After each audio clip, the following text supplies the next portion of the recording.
Hello, my name is Ian Larkins of Radius Law and welcome to our monthly commercial bulletin brought to you in association with LexisNexis.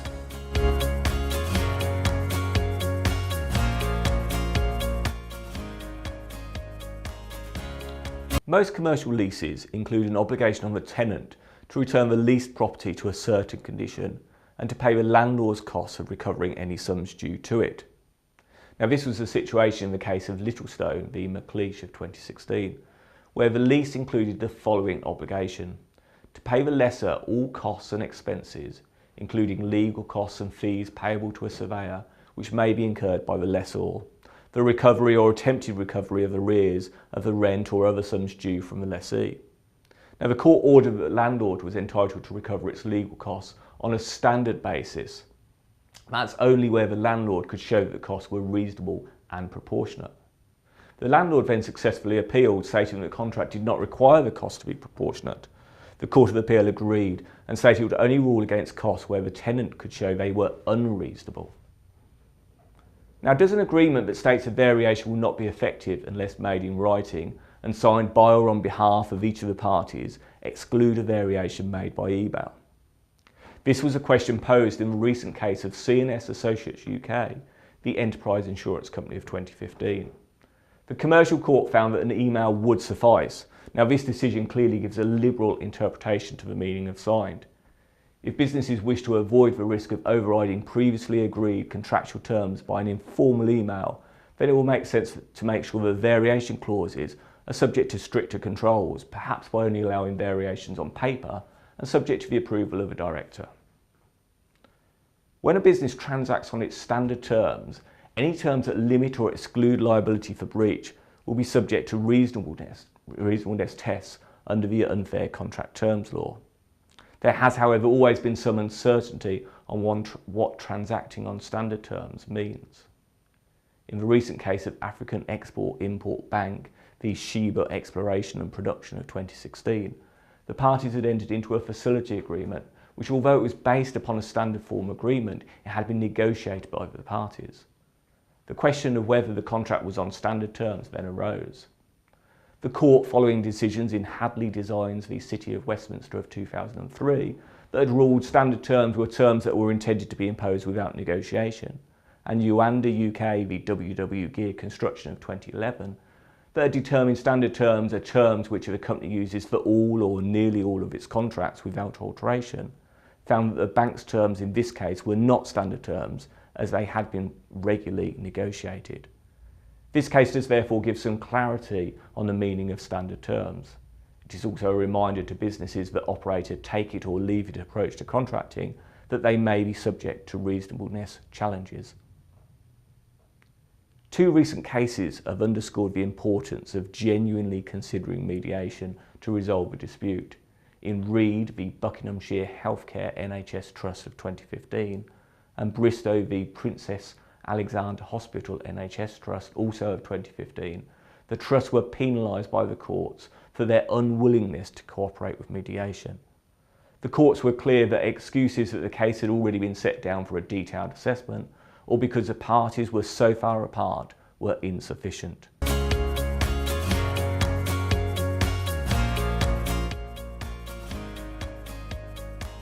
The ICO Data Protection Conference 2016 was held in Manchester on the 14th of March, and most of the sessions are now available online.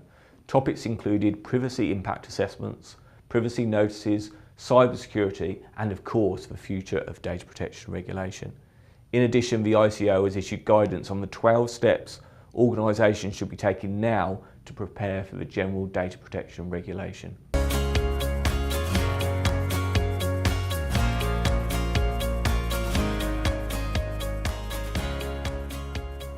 The Competition and Markets Authority has taken action against Total SEO and Marketing for writing over 800 fake online positive reviews for its clients. Total SEO and Marketing, to avoid criminal action, has provided undertakings to cease writing the reviews. We've seen other instances of action against fake reviews and expect further action in this area. It is worth noting that traders can be liable even where the review is written by a third-party marketing agency.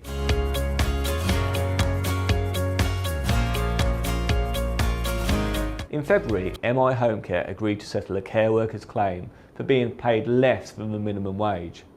The care worker's pay had dipped below minimum wage as she was not paid for the travel time between appointments.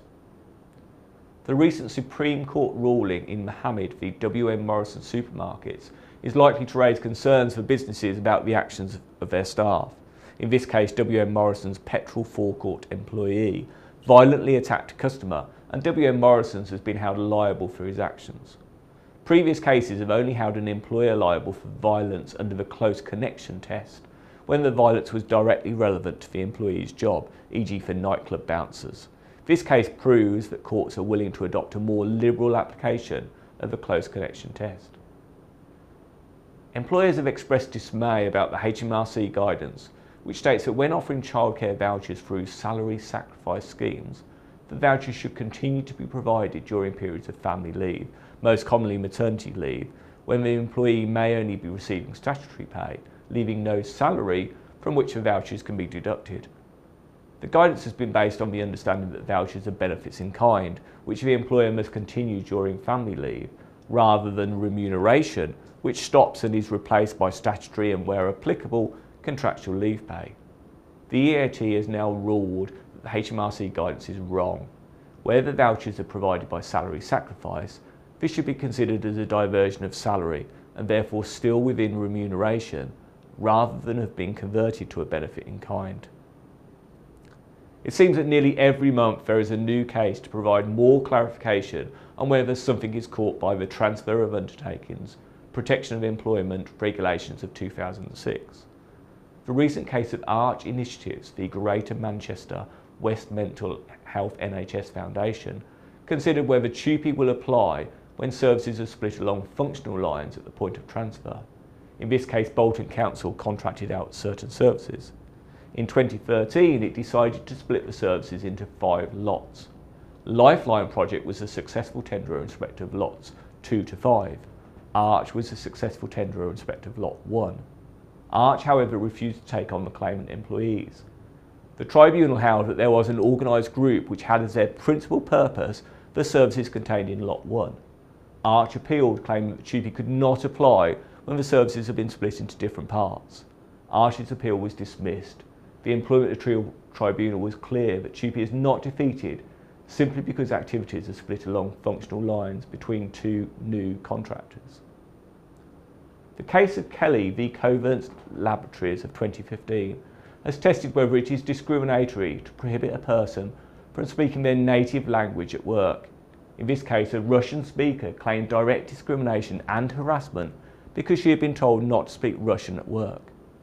The Employment Appeal Tribunal found that the instruction to not speak Russian was justified in this instance, as the employer had been targeted by militant animal rights activists who had infiltrated its workforce, and therefore there were legitimate security concerns. It is likely that without these specific factors, that a similar instruction would be discriminatory.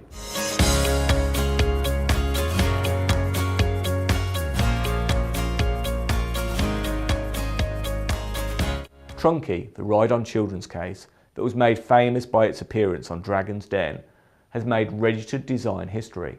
Regretfully for the design owner, Magmatic, this is because its design rights ultimately failed to stop a competitor coming into the marketplace. This has been a long-running battle which had previously been decided in Magmatic's favour. In 2013, Justice Arnold found that Magmatic's competitor product, the Kiddie case, produced by PMS, had infringed Magmatic's design because although there were several differences, the products produced the same overall impression. PMS appealed, saying that Arnold had not considered the detailed differences, including the shading and other decoration. Although the Supreme Court agreed with Arnold that the correct test was whether the overall impression of the product was the same, it determined that the surface decoration or lack of it can affect the overall impression of the design. Magmatic's design registration had depicted the product in 3-dimensional images, showing it from different perspectives and angles that had demonstrated how light was affected on its surfaces. When the Supreme Court considered Magmatic's design registration, it determined that it did show sufficient differences to the competitor product that changed the overall impression. Frustratingly for Magmatic, if it had used a simple black and white line drawing for the registration, it may have had better luck at delaying Kiddie's product from entering the market. The case of Daimler AG v Ehud Garage has considered how far a party must go to withdraw its use of another party's brand on the internet. In this case, Ehud had been a Hungarian authorised Mercedes-Benz dealer. After its franchise contract was terminated, it was no longer permitted to use the Mercedes-Benz trademarks, but adverts continued to appear on the internet, referring to it as an authorised dealer. Ehud's defence was that it had asked the online publishers to cease referring to it as an authorised dealer, but they had not complied. The Court of Justice of the European Union determined that once Ehud had asked the publishers to cease the adverts, it had discharged its duty and could no longer be responsible for their activities. This case will not be welcome news to trademark owners, and it will leave them with the additional burden of taking action against the publishers. One fix for future contracts may be to include obligations on licensees of trademarks to stop all third-party infringements.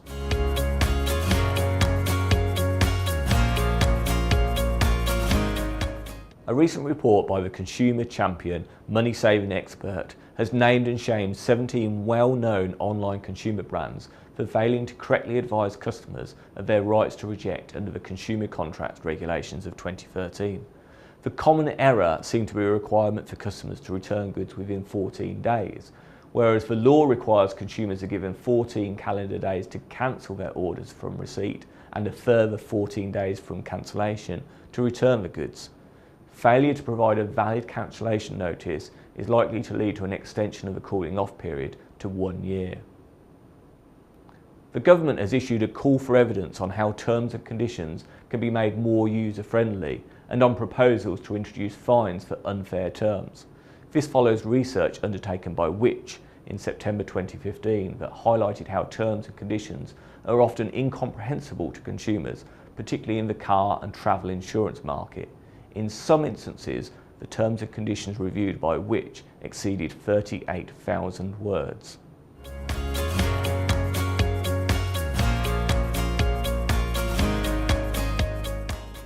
The Financial Conduct Authority conducted a study in 2015 concerning competition issues with insurance products that are sold alongside other products.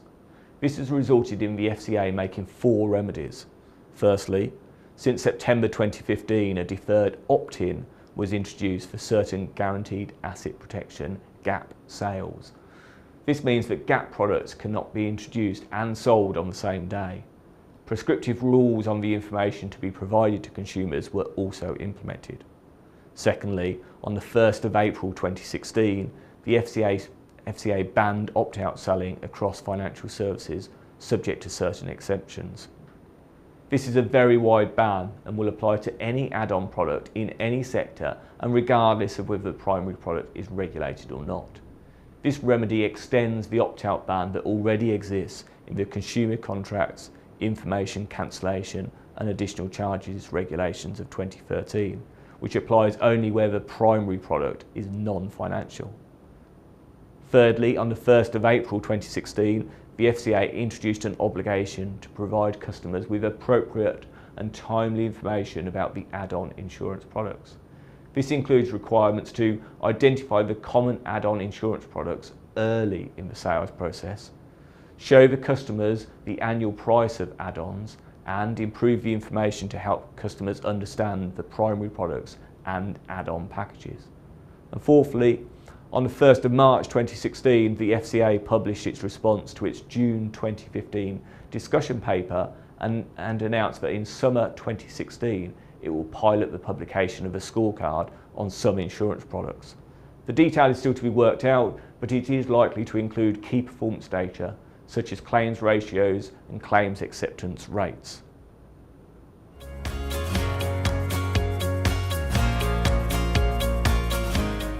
Thank you for joining us for this month's commercial bulletin. Please feel free to contact me if you would like more information on any of the topics covered, and if you've not already done so, you can get access to more content with Lexus PSL.